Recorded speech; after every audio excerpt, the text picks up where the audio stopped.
ಉಗ್ರರಿಗೆ ಕಾಶ್ಮೀರದ ಉಗ್ರರಿಗೆ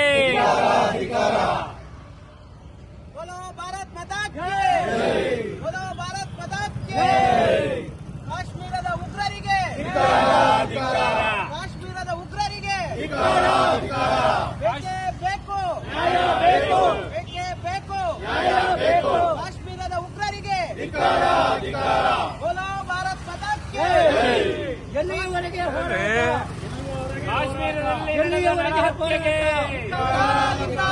ಕಾಶ್ಮೀರದಲ್ಲಿ ನಡೆದ ನರಹತ್ಯೆಗೆ ಕಾಶ್ಮೀರದಲ್ಲಿ ನಡೆದ ನರಹತ್ಯೆಗೆ बोलो भारत माता की बोलो भारत माता की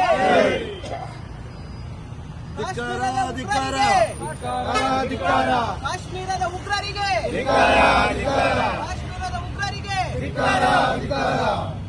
ಭಾರತೀಯರ ಮೇಲೆ ದಾಳಿ ಮಾಡಿರುವ ಪಾಕಿಸ್ತಾನಿ ಕ್ರೂರರಿಗೆ ಪಾಕಿಸ್ತಾನಿ ಕ್ರೂರರಿಗೆ ಪಾಕಿಸ್ತಾನಿ ಉಗ್ರರಿಗೆ ಪಾಕಿಸ್ತಾನಿ ಉಗ್ರರಿಗೆ ಭಾರತದ ಮೇಲೆ ದಾಳಿ ಮಾಡಿರುವ ಪಾಕಿಸ್ತಾನಕ್ಕೆ ಪಾಕಿಸ್ತಾನಕ್ಕೆ ಪಾಪಿ ಪಾಕಿಸ್ತಾನಕ್ಕೆ ಭಾರತ್ ಮಾತಾ ಕಿ ಈ ಚಾಮುಂಡಿಪುರಂನಲ್ಲಿ ಕೃಷ್ಣರಾಜ ಯುವ ಬಳಗದ ಸದಸ್ಯರೆಲ್ಲ ಸೇರಿ ಏನು ಭಾರತದ ಕಾಶ್ಮೀರ ಇತ್ತೀಚೆಗೆ ನಾವೆಲ್ಲ ನೋಡಿದ್ವಿ, ಬಹಳಷ್ಟು ಪ್ರವಾಸಿಗರನ್ನ ಸೆಳೀತಾ ಇತ್ತು.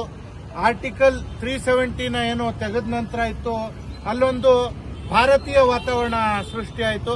ಈ ಮುಂಚೆಯಲ್ಲಿ ಪ್ರತ್ಯೇಕತಾವಾದ, ಪಾಕಿಸ್ತಾನಿ ಪರ, ಹೀಗೆ ಹಲವಾರು ಗುಂಪುಗಳಿತ್ತು. ಆದರೆ ಈಗೆಲ್ಲ ಮನಸ್ಸುಗಳು ಬೆಸೀತಾ ಒಂದು ಭಾರತೀಯತೆ ಮೂಡ್ತಾ ಇತ್ತು. ಇತ್ತೀಚೆಗೆ ಸ್ವಾತಂತ್ರ್ಯೋತ್ಸವ ಕೂಡ ಬಹಳ ವಿಜೃಂಭಣೆಯಿಂದ ಆದದ್ದು ನೋಡಿ ನಾವೆಲ್ಲ ಬಹಳ ಖುಷಿ ಪಟ್ಟಿದ್ವಿ. ಕಾಶ್ಮೀರ ಭಾರತದ ಅವಿಭಾಜ್ಯ ಅಂಗ, ನಮ್ಮ ದೇಶದ ಮುಕುಟ ಮಣಿ ಅನ್ನೋದನ್ನ ನಾವೆಲ್ಲ ಚಿಕ್ಕದ್ರಿಂದ ಹೇಳ್ತಾ ಇದ್ವಿ.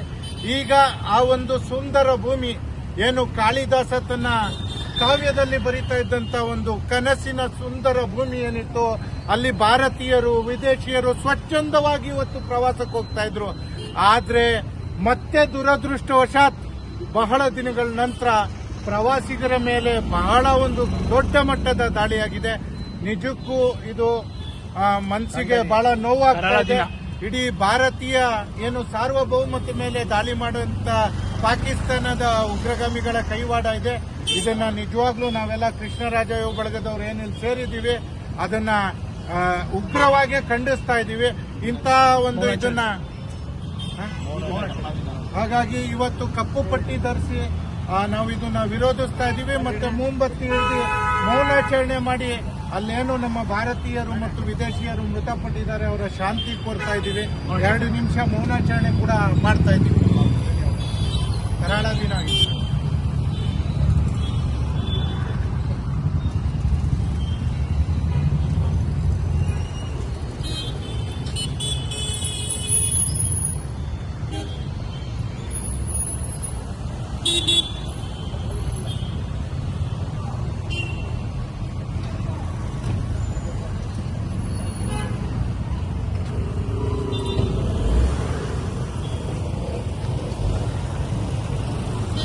ಓಂ ಶಾಂತಿ.